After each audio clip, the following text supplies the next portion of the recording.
रामगिरी महाराजांच्या वादग्रस्त वक्तव्यावरून तणाव निर्माण झालाय। छत्रपती संभाजीनगरमध्ये पोलीस स्टेशन बाहेर मुस्लिम समाजाचे आंदोलक एकत्र झाले आणि अटकेची मागणी केली। तर दुसरीकडे रामगिरी महाराजांच्याच कार्यक्रमात मुख्यमंत्र्यांनी हजेरी लावली आणि संतांच्या केसालाही धक्का लागणार नाही असं मुख्यमंत्री म्हणाले। त्यावरचा हा आपण रिपोर्ट बघूयात।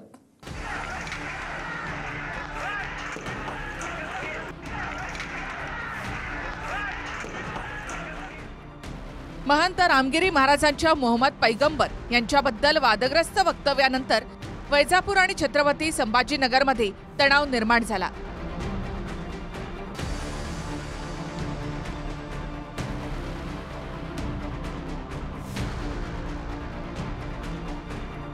रात्री वैजापूरमध्ये आंदोलकांनी रास्ता रोको करत घोषणाबाजी केली।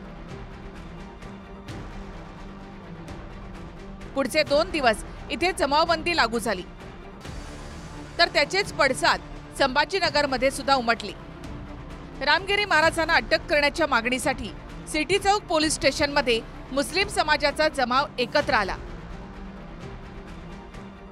सिटी चौक पुलिस स्टेशन में इसलिए आए थे कि वो जो शख्स जिसने जो नबी करीम सल्लल्लाहु अलैहि वसल्लम की शान में गुस्ताखी की थी वो शख्स गिरफ्तार हो।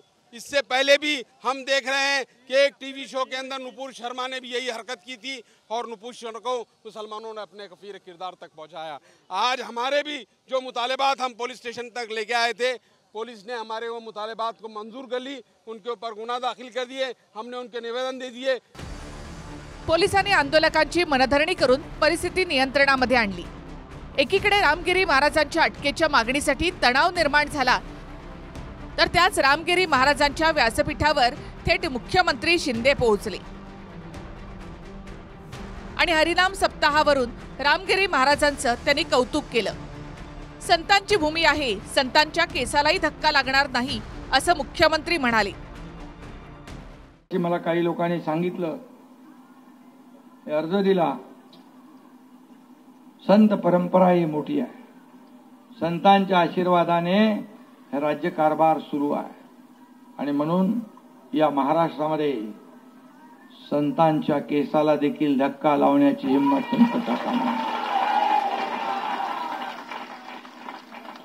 आणि म्हणून मी आपल्याला खूप खूप शुभेच्छा देतो। वादग्रस्त वक्तव्यावरून रामगिरी महाराजांवर 2 गुन्हे दाखल झाले, मात्र आपण जे बोललो त्यावर ठाम असल्याचं रामगिरी महाराजांनी म्हटलं। मी आत्ता माझ्या पोलीस कमिशनरांसोबत बोललो आणि मी त्यांना सांगितलं की साहेब खूप रोष आहे समाजामध्ये याच्या बाबतीत आणि पोलिसांनी कठोर कारवाई करण्याची आवश्यकता आहे।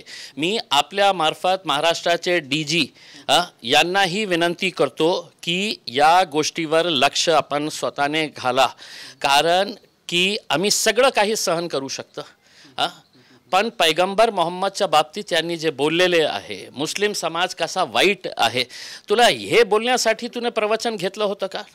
हे साजिश आहे, 100% साजिश आहे। आम्ही जे काही बोललो ते आम्ही बोललेलो आहेत आणि त्याच्या पाठीमागचा आमचा उद्देश हाच आहे की आपण सर्व हिंदूंनी मजबूत राहावं आणि संघटित राहावं। असंघटितपणाचा आजपर्यंत फायदा घेतला गेला महाराज, परंतु आता आपल्यावरती गुन्हा देखील दाखल झालेला आहे वैजापूर पोलीस ठाण्यात। आता आपली भूमिका काय असणार आहे आणि पुढचं पाऊल काय असणार? नाही तर काय जे असेल ते असेल, गुन्हा जर दाखल झालेला असेल तर ते नोटीस येईल, त्यावेळेस बघू। रामगिरी महाराजांवर कारवाईच्या मागणीसाठी एमआयएमचे नेते इम्तियाज जलील यांनी पोलीस आयुक्तांची भेट घेतली आणि कारवाईसाठी निवेदन दिलं। कोणी सोडले त्याला असं प्रकारचं प्रक्षोभक भाषण देणं, त्याच्यावर कारवाई करा ना, आणि नाही केली तर आमच्या तोंडात पण जीभ आहे ना, आम्ही बोलू शकतो। तुम्ही 1 मिनिट नाही लावणार आमच्या विरोधात केस रजिस्टर करायला। मग नियम सगळ्यांसाठी बरोबर असेल तर त्यांच्यावर तुम्ही कारवाई करत नसेल तर इम्तियाज जलीलला तुम्ही का थांबवतोय? आमची अपेक्षा हेच आहे की पोलिसांनी लवकरात लवकर या माणसाच्या विरोधात कारवाई करावी। रामगिरी महाराजांच्या वक्तव्याचे पडसाद अहमदनगरमध्ये सुद्धा दिसले। नगर संभाजीनगर महामार्गावर मुस्लिम समाजानं आंदोलन केलं आणि रास्ता रोको करत अटकेची मागणी केली। रामगिरी महाराजांची हिंदू समाजाचे धार्मिक गुरु अशी ओळख आहे। रामगिरी महाराज सरला बेटाचे महंत असून गुरुकुल पद्धतीने ज्ञानदान आणि प्रवचन देतात। त्यानंतर रामगिरी महाराजांनी सरला बेटाची गादी सांभाळली। रामगिरी महाराज आपल्या वक्तव्यावर ठाम आहेत, तर मुस्लिम समाजाकडून कारवाईची मागणी होते।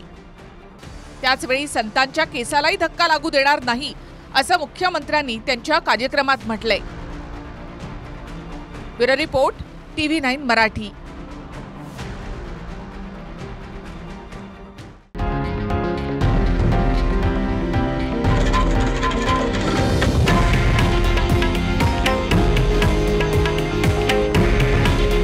हे आहे देशातील नंबर 1 न्यूज नेटवर्क आणि आपण पाहत आहात TV9 मराठी। काळजी तुमची, हित महाराष्ट्राचं।